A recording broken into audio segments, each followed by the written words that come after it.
Rich meal അല്ലെങ്കിൽ ഒരു വളരെ കലോറി കൂടിയ ഒരു പ്ലേറ്റ് ഓഫ് ഭക്ഷണം ഒരു വ്യക്തിയുടെ ഉള്ളിലേക്ക് ചെല്ലുമ്പോൾ രണ്ട് കാലഘട്ടത്തിലെയും വ്യത്യാസം എങ്ങനെയാണെന്ന് ഒരു കഥ പോലെ നമുക്ക് മനസ്സിലാക്കിയാലോ. വിഭവസമൃദ്ധമായ ഒരു ഭക്ഷണ പ്ലേറ്റ്, ആ പ്ലേറ്റിലുള്ള ഭക്ഷണം പഴയ കാലഘട്ടത്തിലുള്ള ഒരു വ്യക്തിയുടെ ഉള്ളിലേക്ക് ചെല്ലുമ്പോൾ എന്താ സംഭവിക്കണമെന്നും പുതിയ കാലഘട്ടത്തിലുള്ള ഒരു വ്യക്തിയുടെ ഉള്ളിൽ ചെല്ലുമ്പോൾ എന്താ സംഭവിക്കണമെന്നും നമുക്കൊന്ന് നോക്കാം. വളരെയധികം കഠിനാധ്വാനം ചെയ്യുന്ന ഒരു വ്യക്തിയും മൈലുകളോളം ദിവസവും നടക്കുന്നതും ഭാരപ്പെട്ട പണിയെടുക്കുന്നതുമായ ഒരു വ്യക്തിയുടെ ഉള്ളിലേക്ക്, അത് സ്ത്രീയാണെങ്കിലും പുരുഷനാണെങ്കിലും അവരുടെ ഉള്ളിലേക്ക് ചെല്ലുമ്പോൾ ഈ ഭക്ഷണം ഗ്ലൂക്കോസ് ആയിട്ട് പതുക്കെ ബ്രേക്ക് ഡൗൺ ആവുന്നു. ബ്ലഡ് ഷുഗർ കുറേശ്ശെ ഉയർന്നു വരുന്നു. ബോഡി ഇൻസുലിനെ റിലീസ് ചെയ്യുന്നു. പക്ഷെ അപ്പോഴത്തേക്കും ഒരു മെസ്സേജ് വരികയാണ് മസിൽസിന്റെ കയ്യിൽ നിന്ന്.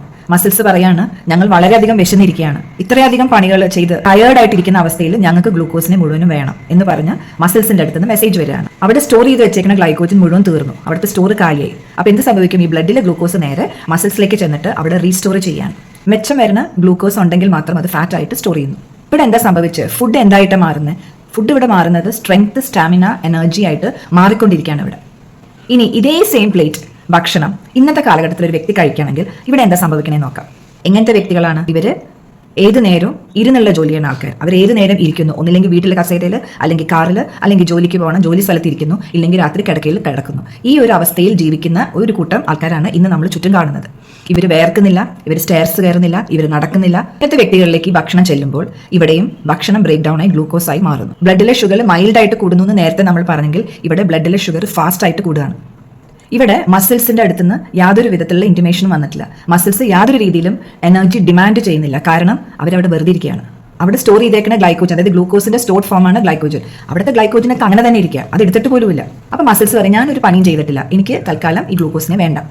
പക്ഷേ ഈ ഗ്ലൂക്കോസ് മുഴുവൻ എവിടെ പോകും? മസിൽസിന് വേണ്ടെങ്കിൽ. അങ്ങനെ ഇരിക്കുമ്പോൾ ഈ ഗ്ലൂക്കോസിനെ മുഴുവൻ ലിവർ എന്ത് ചെയ്യും? കൺവേർട്ട് ചെയ്യും, ഫാറ്റ് ആയിട്ട് കൺവേർട്ട് ചെയ്തിട്ട് അതിനെ മുഴുവനും പല സ്ഥലങ്ങളിലായിട്ട് സ്റ്റോർ ചെയ്യും. നമ്മുടെ ഓർഗാൻസിന്റെ ഇടയ്ക്ക്, നമ്മുടെ ആർട്ടറീസിൽ, അവിടെ ഇവിടെയൊക്കെ പോയി ഇത് സ്റ്റോർ ആവും. അങ്ങനെ നമുക്ക് വിസറൽ ഫാറ്റ് എന്ന് പറഞ്ഞൊരു സംഭവം ശരീരത്തിന്റെ ഉള്ളിൽ അടിഞ്ഞു കൂടിക്കൊണ്ടിരിക്കുന്നു. ഇൻസുലിൻ റെസിസ്റ്റൻസ് വരാൻ തുടങ്ങുന്നു. ഇവിടെ എന്താ സംഭവിക്കണേ? നേരത്തെ ഫുഡ് എന്തായിട്ട് മാറി? എനർജി ആയിട്ട് മാറി, സ്റ്റാമിന ആയിട്ട് മാറി, സ്ട്രെങ്ത് ആയിട്ട് മാറി എന്ന് പറഞ്ഞു. ഇവിടെ എന്തായിട്ട് മാറണേ? ഒരു സ്റ്റോറേജ് ഫോം ആയിട്ട് മാറുകയാണ് നമ്മുടെ ഗ്ലൂക്കോസ് അല്ലെങ്കിൽ നമ്മുടെ ഫുഡ്.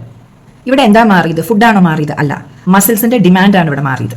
നേരത്തെ ഭക്ഷണം കണ്ടത് അധ്വാനിക്കുന്ന മസിൽസിനെയാണ്, ഇന്ന് ഭക്ഷണം കാണുന്നത് വെറുതെ ഇരിക്കുന്ന കുറേ മസിൽസിനെയാണ്.